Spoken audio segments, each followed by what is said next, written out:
Pessoal, eu vou fazer um relaxamento com vocês. Vamos lá. Vamos? Com vocês e comigo. Então, vamos fechar os olhos, por favor. Vamos nos acomodar na cadeira de forma bem confortável. Eu sei que é difícil, mas vamos tentar esquecer um pouquinho as nossas preocupações e o mundo lá fora. Talvez esse seja o maior desafio de nós que estamos aqui hoje, buscando reflexões, buscando o amparo da espiritualidade. É esvaziar a nossa mente,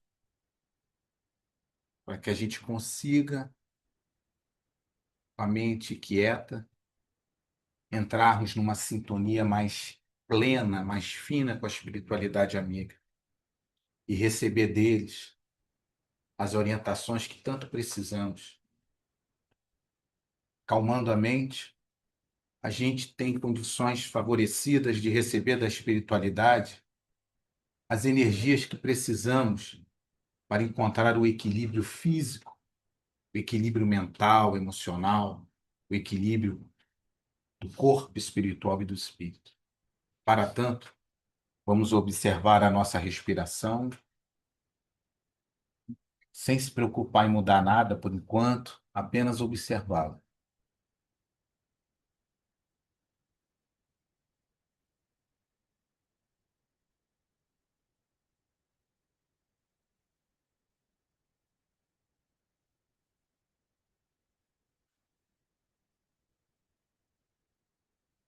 Os pensamentos fugirem, com muita tranquilidade, voltem novamente a observar a respiração.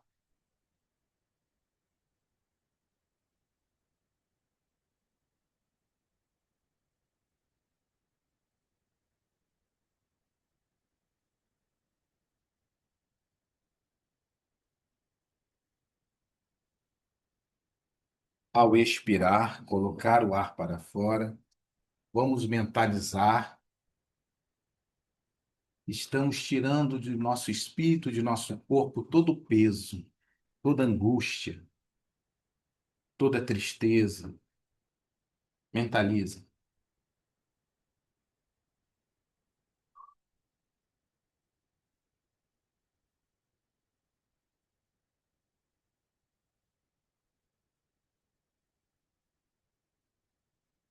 Qualquer medo que guardem em seus corações, aproveitem agora, quando soltarem o ar.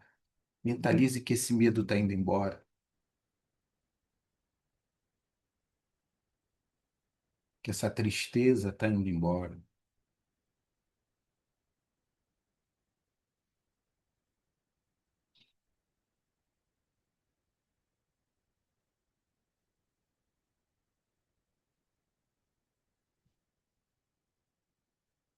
Isso, nosso corpo vai ficando mais leve. Os músculos vão se soltando.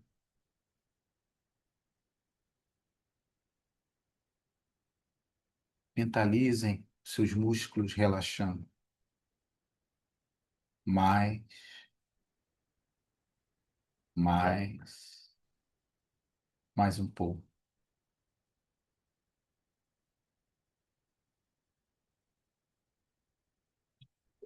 Nesse momento, criamos uma sintonia com os nossos mentores espirituais muito mais sólida.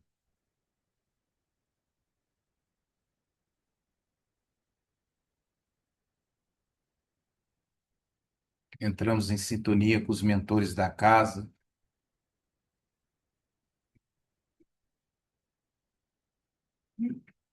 aprofundamos a nossa ligação com Deus e com o Mestre.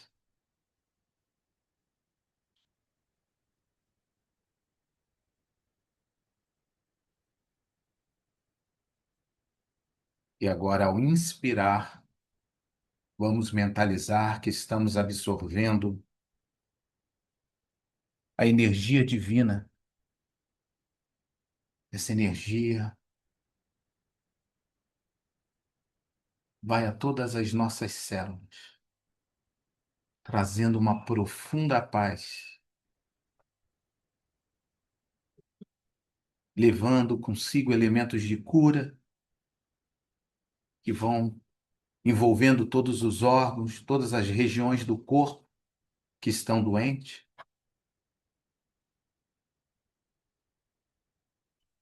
trazendo a essa região o equilíbrio e a harmonia perdida anteriormente. Mentalize.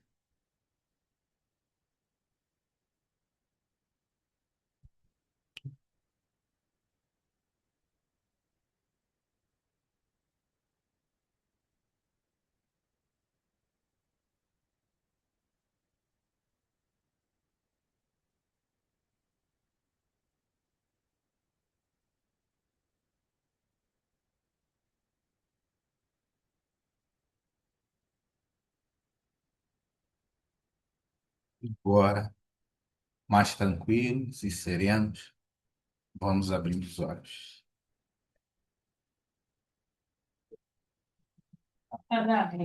Graças a Deus. Isso mesmo. Entendeu? Ela participa, né? Se bobear, ela está mais atenta do que muita gente. Fica atento. Então, vamos lá.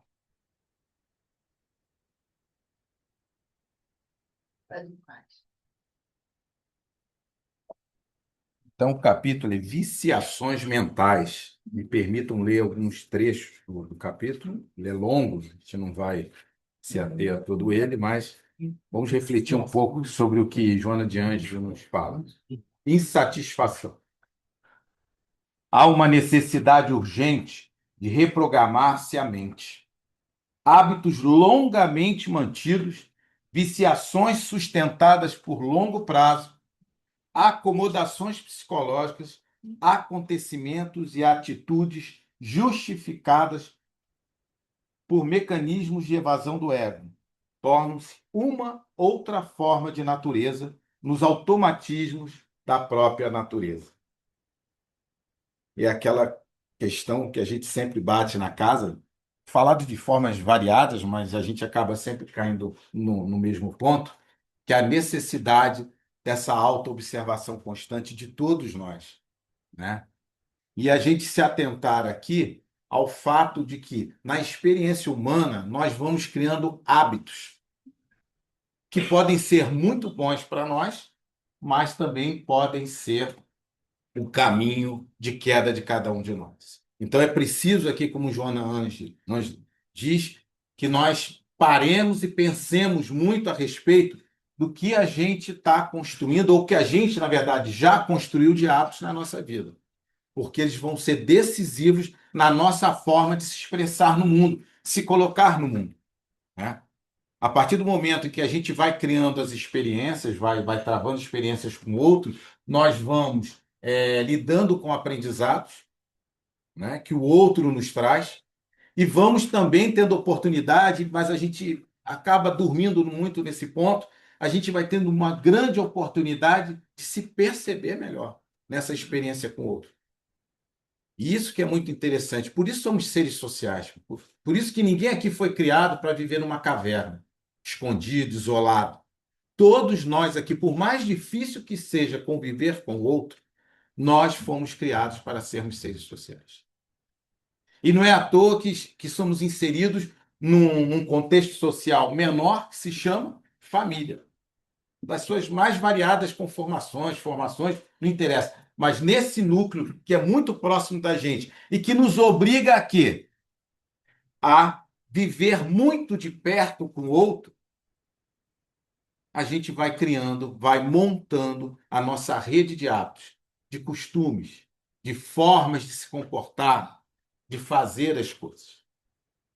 Por isso é muito importante a gente estar sempre se observando na relação com o outro. O que é que eu estou fazendo quando estou diante do outro? Como eu estou agindo? Como eu estou, isso diz muito da gente, mais do que agindo, como eu estou reagindo na presença do outro.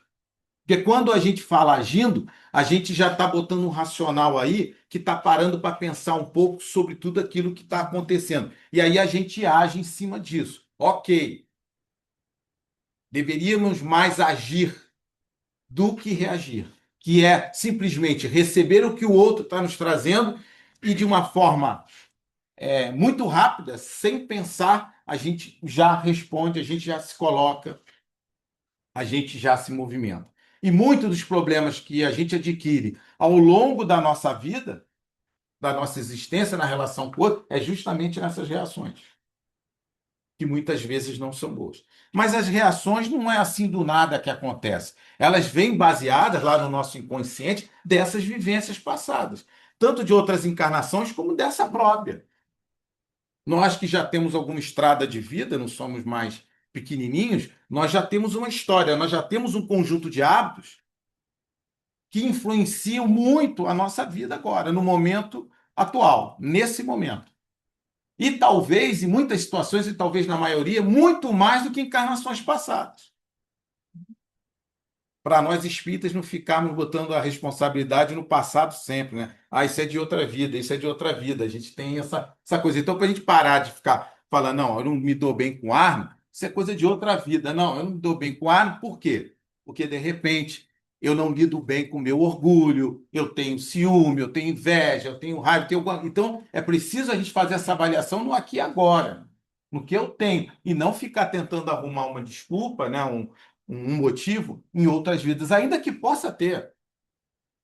Ainda que de repente eu com a Ana aqui já possamos ter vivido em outras vidas e não termos nos entendido, estamos voltando novamente ao palco da vida para que a gente refaça a nossa convivência. Que a reencarnação é o quê, gente? É oportunidade de reencontro. Concorda? Reencarnação é oportunidade dada por Deus para a gente conviver de novo. Olha que maravilha. Não é bom? Maravilhoso. Não é maravilhoso? Pessoas que a gente ama, não vai ser bom encontrar de novo? Já pensaram no pior, né? Temos que mudar os hábitos mentais, hein? É o que Joana de Ângeles diz. Está difícil é o nome dela até hoje. Então vamos lá. Quando a mente está pronta, quem é que está com a mente? Eu parei rápido assim, pensei, não estou. Parece que todas as coisas o estão igualmente. É uma maravilha. Isto porque dela dependem o senso crítico, a avaliação, o discernimento, ponto. Enquanto se encontra entorpecida ou mal desenvolvida, não consegue abranger a finalidade existencial e também se adapta ao habitual, automatizando-se. Então aqui vem uma reflexão: será que a nossa vida está sendo uma vida autêntica e verdadeira? Ou será que nós estamos automatizados? Estamos vivendo robotizados? Será que a gente não está só repetindo e não está pensando minimamente? E mais do que pensar, nós não estamos sentindo, percebendo o que está vindo de emoção, de sentimento junto com as nossas vivências? Será que a gente está acordando, só escovando o dente no maquinal, vestindo a roupa e saindo para trabalhar e pronto? Será que as nossas relações não estão sendo relações só de praxe, para cumprir as normas sociais, os nossos deveres que a gente precisa, enquanto membros de uma sociedade? Nós precisamos trabalhar, não precisamos? Mas já avaliamos se a gente está indo trabalhar sabendo o porquê desse trabalho? Será que a gente está vivendo esse trabalho com autenticidade, com verdade?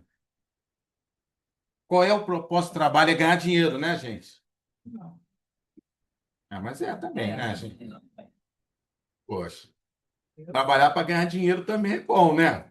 A não ser que você não precise, já tenha dinheiro, aí é ok. Mas, de um modo geral, a gente trabalha para ganhar dinheiro. E não tem nada de errado com isso. A gente está no mundo material. A gente precisa ganhar dinheiro, mas não é só isso. Isso é uma parte que o trabalho nos oferece. Em essência, o trabalho é para nos trazer oportunidade de nos conhecer. Estranho, conhecer é. É porque no trabalho, na lide, é que eu vou me perceber como eu atuo nas situações que o trabalho me convida. Como é que eu me relaciono com o outro no trabalho. Qual é o nível de esforço que eu faço nas dificuldades que o trabalho me apresenta? Como é que eu estou nesse momento do trabalho? Como é que está a minha paciência quando, por exemplo, eu estou trabalhando com um colega que é difícil? Então, o trabalho vai muito além de ganhar dinheiro. Ainda que a gente precise, vive no mundo material e, se for bem remunerado, melhor ainda. Não é? Não adianta a gente ver esse trabalho, eu adoro, me identifico e ganha mal pra caramba. Porque na hora que vem as contas e na hora que você tem que sustentar, aquilo vai fazer diferença. O melhor dos mundos é fazer algo que a gente adora, se identifique, tenha muito prazer e ganhe muito bem, não é? É o melhor dos mundos. É o sonho. Para alguns, realidade, para outros, apenas sonho. No, na, vou abrir um parênteses que eu tenho que contar, achei tão engraçado aquilo. O garotinho foi num programa, vocês talvez tenham visto isso na internet. E aí a moça perguntou, a entrevistadora perguntou para o garotinho assim: o que que você quer ser quando crescer? Ele fala: eu quero ser milionário igual ao meu pai. Aí a moça: olha, o seu pai é milionário? Não, ele também sonha em ser. Cara, ela foi demais. Ele sonha, talvez a maioria de nós, né? Passamos a vida inteira sonhando em sermos milionários. Agora, aí eu vejo a cara do garoto falando, é muito engraçado. É, mas será que a gente sonha quando crescermos aqui, todos nós, sermos pessoas melhores? E se a gente já sonha com isso, será que a gente consegue concretizar, tornar realidade, ou a gente vai ficar igual o garotinho? Eu sonho em me melhorar, como Jesus nos ensinou. A gente muda a frase. Será que a gente ainda vai continuar nesse sonho? Ou será que a gente vai começar a olhar para a nossa vida com um pouquinho mais de cuidado? Não é perfeição, não, gente, que a gente está muito longe de ser perfeito. E se a gente tentar, eu vou dizer para vocês, a vida vai ficar chata pra caramba. Muito chata. Ninguém vai aguentar vocês. E nem vocês mesmos a vocês. Não dá para tentar ser perfeito, mas dá para melhorar um pouco. E não é melhorar o que ele ou ela melhoraram. Não é olhar os outros como parâmetro. Porque parâmetro a gente já tem um, não que a gente vai chegar lá, mas como incentivo que é o mestre. Mas não ficar olhando para o outro, mas melhorar dentro da sua realidade, do que você tem de material. Eu tenho isso aqui. O que que eu posso fazer para ficar melhor? E pensar nisso, tendo o entendimento de que eu quero melhorar para quem? Para mim, para nós mesmos. Em primeiro lugar. E por que eu quero melhorar? Porque eu acho que eu melhorando algumas coisas, ainda que sejam muito poucas coisas diante de tudo aquilo que eu deveria melhorar, mas que eu não vou dar conta, e está tudo bem com isso. Mas o que eu puder melhorar, eu tenho que ter a consciência de que isso vai me trazer um ganho. Que ganho é esse? Qualidade de vida. Provavelmente não vou me tornar milionário, mas de repente eu vou saber lidar melhor com as situações. Eu vou aprender a lidar melhor com a pessoa que é um desafio para mim nessa encarnação.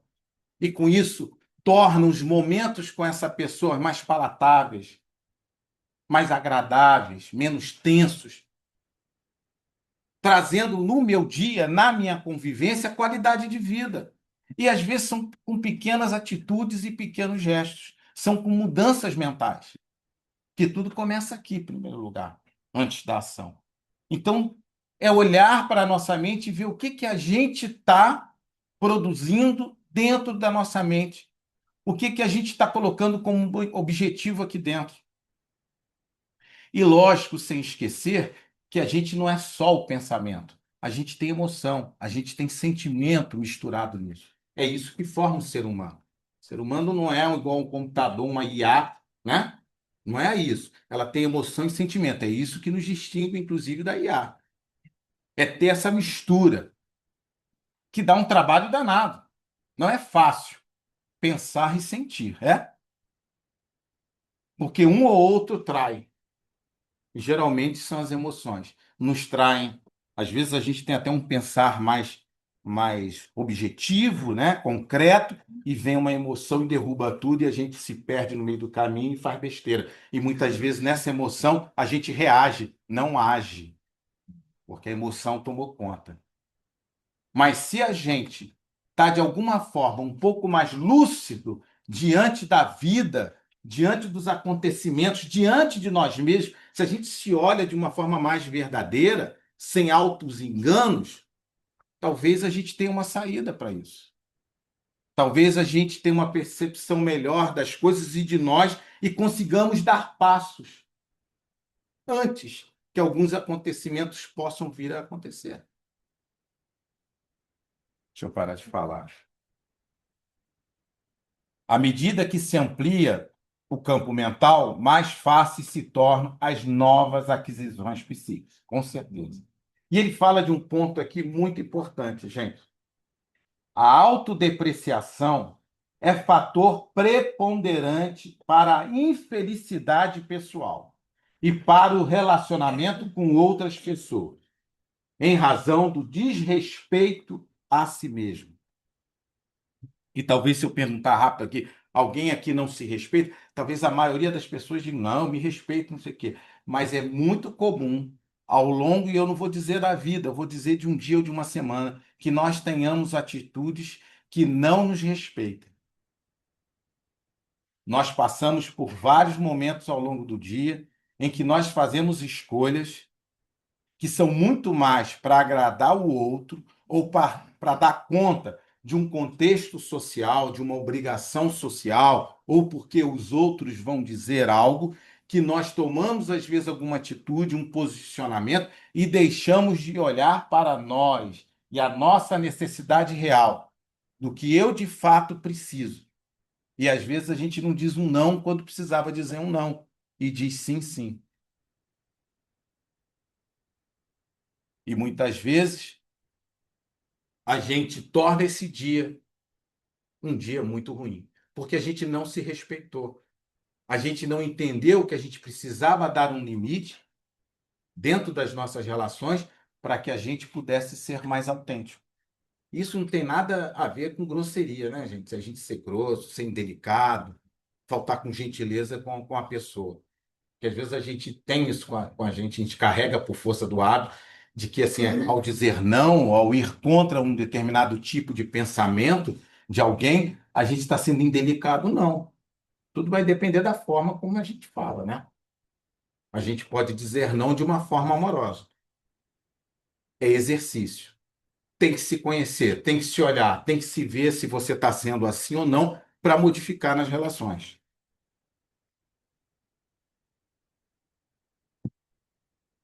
Sem óbvio, não dá. Quem se subestima supervaloriza os outros, fazendo confrontos em si e os demais de forma inadequada, ou projeta a sua sombra acreditando que são todos iguais.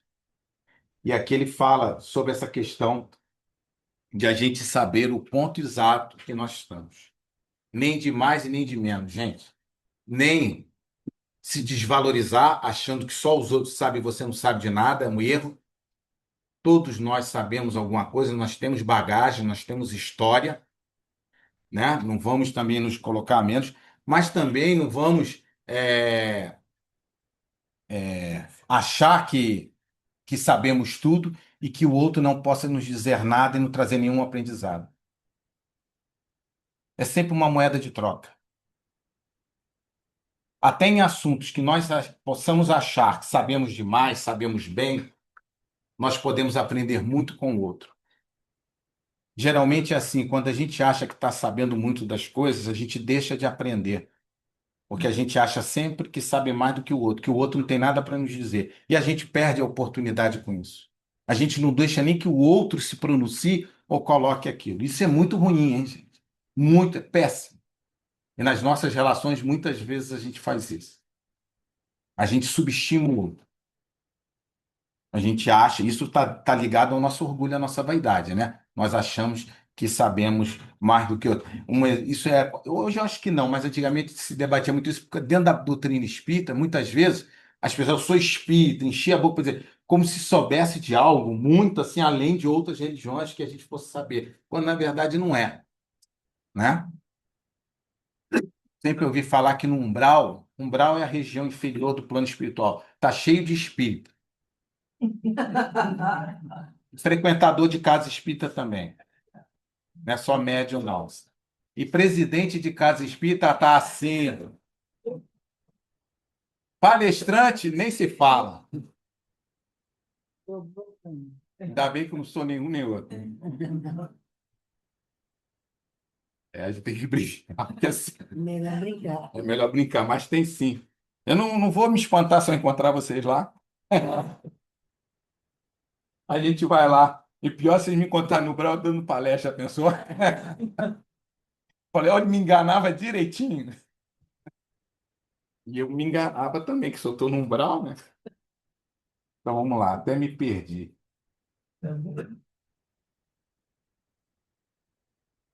E aí ele coloca um outro ponto aqui que eu tinha anotado, que ele diz o seguinte: é,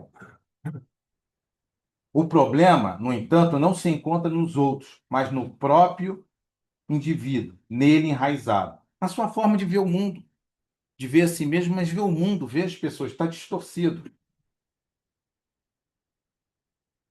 Eu fui falar, perdi aqui o texto. Mas no próprio indivíduo, nele enraizado. Claramente possui uma autoimagem correta, feita de autopiedade ou com autopunição, o que se transforma em uma lente defeituosa que altera a visão do mundo e das outras criaturas. Isso quando ele tem menos valia. Quando ele se acha demais, né? Ele vê todo mundo sabendo menos que ele tem sempre a última palavra, ele é que tem o entendimento de tudo. Para onde o ser se transfere, isso é interessante, fugindo, leva-se consigo e reencontra-se, logo mais no novo lugar, assim que se acostume com a novidade. O fundamental não é mudar de lugar, de atividade profissional, alterar a vida conjugal e social. Talvez essas atitudes possam contribuir para um despertamento interior, que é difícil, mas o essencial é a coragem para enfrentar-se, despir-se e querer realmente modificar-se. Talvez essa seja uma pergunta fundamental para todos nós. Nós queremos de fato modificar? A gente fala tanto em reforma íntima, autoconhecimento. A gente já se perguntou se a gente quer de fato mudar? Será que a nossa vida já não está boa do jeito que está? Se mexer estraga, não é assim? Tá bom. Será? Será que a gente não está chegando, já chegou numa posição de zona de conforto? A gente se sente de alguma forma confortável? É uma reflexão para a gente levar essa semana para casa. Porque muitas vezes é o auto-engano. A gente vai a uma casa espírita, vai a uma igreja, vai a um encontro filosófico, a pensar na vida, a gente pensa, pensa, pensa, ouve, ouve, ouve, mas não muda, ou pouco muda. Acha tudo interessante, é muito bom, concordo, que falou tem razão, é importante. Tá, e aí?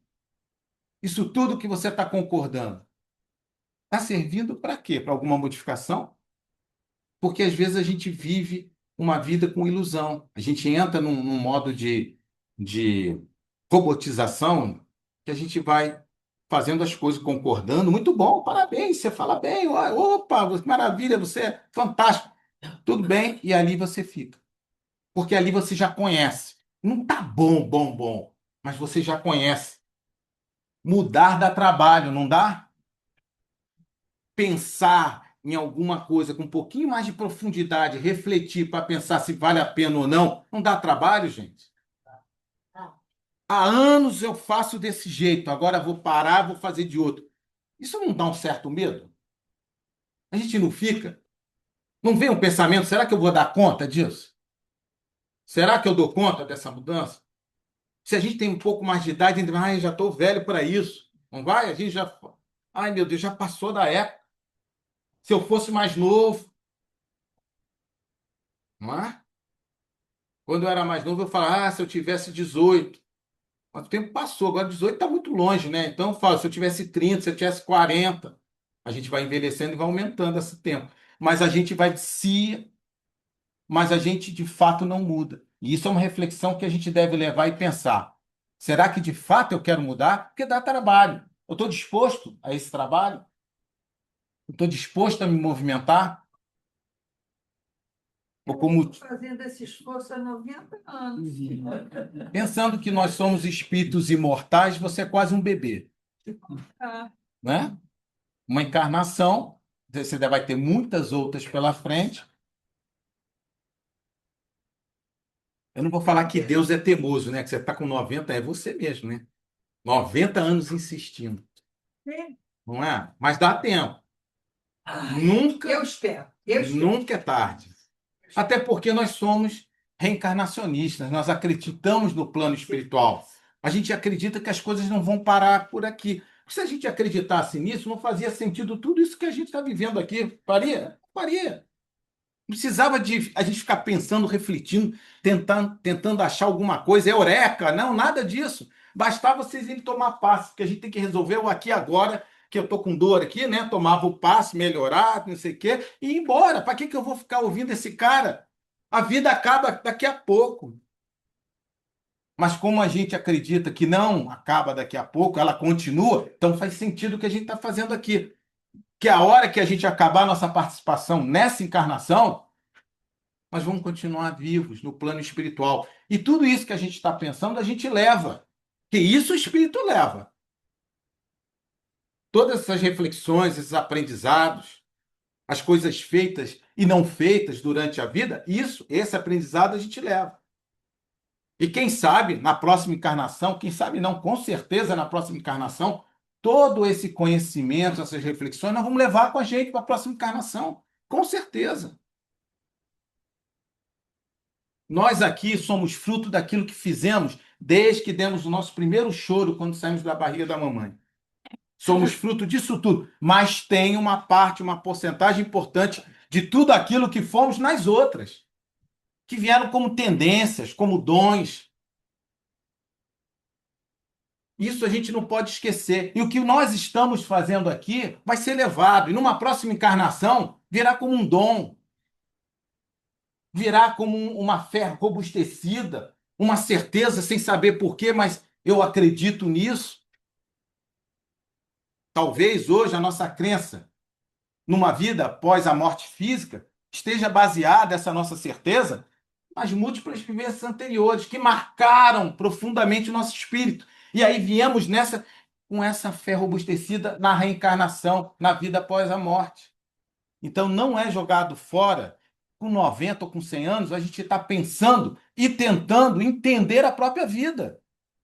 E quem sabe, se ainda tivermos força, modificar algo que possa ser modificado e melhorar a nossa vida. E quem sabe, não como obrigação, mas como um processo natural, melhorar a vida daqueles que estão à nossa volta. Desejo a todos uma semana. Chega, né? Já falei muito. Ela falou o que muita gente gostaria de ter falado. É, não sei por que eu tinha isso na cabeça. Um dia ela vou falar, ela vai falar. Ela não falou?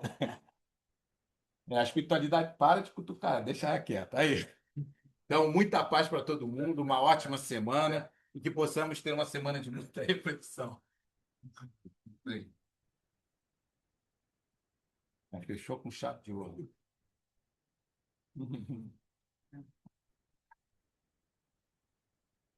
Ai, Senhor.